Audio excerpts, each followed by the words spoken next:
नमस्ते। स्वागत छ यहाँलाई हजुर। धन्यवाद। कस्तो छ हजुरको हेल्थ अहिले? ठिकै छ। अहिले 1-2 दिनदेखि अलिअलि चिसो लागेको छ।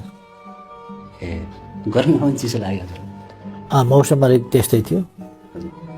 म अलिकति इन्फर्मल कुराकानीबाट सुरु गर्न चाहन्छु। कति बजी उठ्नुहुन्छ हजुर? जति बजी सुत्यो त्यसको आधार हुन्छ। अलिक सबेरै सुत्दै सबेरै उठिन्छ, अलि ढिलो कति समय सुत्ने भन्ने हिसाबको छ मेरो। ए सुत्नु चाहिँ कति बजी सुत्नुहुन्छ?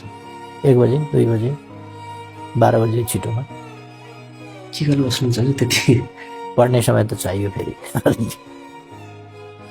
राति चाहिँ पत्र पत्रिकाहरू पढ्ने? पत्र पत्रिका, किताब, लेख राति सबै पढ्नुहुन्छ? सकेसम्म राति पढ्ने। जानकारी लिनु पर्यो नि के भइरहेछ, कसो भएको छ, पुरानो शास्त्र के रहेछ, नयाँ विचार के आउँदा रहेछ।